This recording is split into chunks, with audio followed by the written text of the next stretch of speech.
বসন্ত দোরগোড়ায় কড়া নাড়তেই শুরু হয়েছে বহরমপুর মেলা। বহরমপুর এফইউসি ময়দানে হয়েছে এই বিরাট কর্মকাণ্ডের আয়োজন। তবে এই বহরমপুর মেলায় প্রবেশ করতে গেলে প্রথমে আপনাকে দিতে হবে প্রত্যেক মানুষ পিছু 10 টাকা করে টিকিট। আমরাও 10 টাকা টিকিটের বিনিময়ে একদম প্রবেশ করলাম বহরমপুর মেলার ভেতরে। ভেতরে ঢুকতেই বিশাল কর্মকাণ্ডের আয়োজন।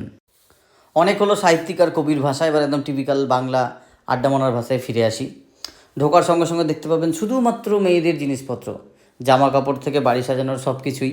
তবে চারিদিকে আমি যেটুকু ঘুরে দেখতে পেলাম, মেয়েদের জিনিসপত্রতে ভর্তি। আপনি যদি কোনো মেয়ে মানুষকে সঙ্গে নিয়ে যান, সে আপনার যেই হোক না কেন, পকেটের টাকা কুড়ি তো খুঁজবেই। যে দেখতে পাচ্ছেন প্রত্যেকটা জায়গায় যেদিকেই যাব সেখানেই দেখছি মেয়েদের বিভিন্ন অলংকারের সব দোকানপত্রগুলো। তো পকেটে একটু ভারী করে নিয়ে গেলে ভালো হয়। যদিও বা আমি আমার একটা বন্ধু গেছিলাম, আমাদের সেরকম টাকা পয়সা খরচ হয়নি।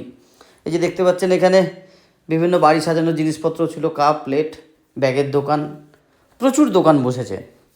এটা যেহেতু এফইউসি ময়দানের বহরমপুর মেলা, আর এই সানগ্লাস টানগ্লাস সবই পাওয়া যাচ্ছে। তা করতে করতে আমরা একদম সোজা পৌঁছে গেলাম। বিভিন্ন স্টল দেখতে দেখতে সোজা পৌঁছে যাচ্ছি যে একদম বহরমপুরের মেলা যেটার জন্য সবাই যাচ্ছে সেদিকে আমরা যাচ্ছি। আমি আর টিঙ্কু ছিলাম, এবার ওইদিকেই যাচ্ছি। এবার ঢুকতে ঢুকতে প্রথমে এই যে ফিশ অ্যাকোরিয়াম দেখলাম, সেখানে হয়তো ভেতরে চারিদিকে মাছ দিয়ে একটা অ্যাকোরিয়াম করেছে। এখানেও প্রত্যেক মানুষজনের ঘোরার টিকিট হচ্ছে 100 টাকা করে। তবে মন খারাপের বিষয় এটাই যে আমরা যখন রাত্রে গেছি 9:30 10টা বাজছে, বন্ধ হয়ে গেছিলো, সেই জন্য ওখানে ভেতরে আর ঢুকতে পারিনি। তাই বাইরে বেরিয়ে চারিদিকটা একটু ঘুরে দেখলাম। যদি বাচ্চারা নিয়ে যান, বাচ্চাদেরও মনোরঞ্জনের জিনিসপত্র রয়েছে, সেখানে বাচ্চারাও টাইম স্পেন্ড করতে পারবে। আর বিভিন্ন ধরনের নাগরদোল্লা তো ছিলই। আর বিশেষ করে আমি তো নাগরদোল্লাতে চাপতে পছন্দ করি না, যদি বা কেউ চাপানোর জন্য বলেনি আমাকে যে চলো চাপি, কোনো মেয়ে মানুষ বললে একবার ভেবে দেখব। যাই হোক, দেখতে থাকলাম যে নাগরদোল্লা ঘুরছে, লোকজন চাপছে, দেখতে দেখতে সামনে এগিয়ে চললাম। আর আরেকটা ব্যাপার, এই বহরমপুর মেলায় ওই কী একটা এসেছিলো না, এদিক ওদিক করে ঘুরিয়ে ঘুরিয়ে মানুষজনকে ফেলছিল, সেটা বন্ধ ছিল। তাই আমি বেশি মন খারাপ করলাম না। মন খারাপ করে এই বাচ্চাদের জাম্পিং স্কোয়াড আর এই সুসুরি দেখতে দেখতে চলে গেলাম সোজা। এইটা আমার সব থেকে ভালো লেগেছে, যে বিভিন্ন কাঠের তৈরি জিনিসপত্র ছিল,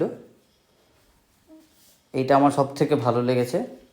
আর ভেতরে সবাইকে বলবো প্রচুর পরিমাণে খাবারের দোকান আছে, বিভিন্ন স্টল আছে, আপনারা খাবার খেতে পারেন। আর যখন শেষে বেরিয়ে যাওয়ার পথে এই একটা মিষ্টি মুখ করার একটা মিষ্টির দোকান আছে, একদম গরম গরম জিলেপি। আমরাও একটু মিষ্টি মুখ করলাম। মেলা ঘুরতে ঘুরতেই আমরা একটু করে নিলাম ফটোশ্যুট। আর 23শে মার্চ পর্যন্ত এই বহরমপুর মেলা চলবে। সকালে ভালো থাকবেন, আর বহরমপুর মেলা ঘুরে এসে কেমন লাগলো জানাবেন।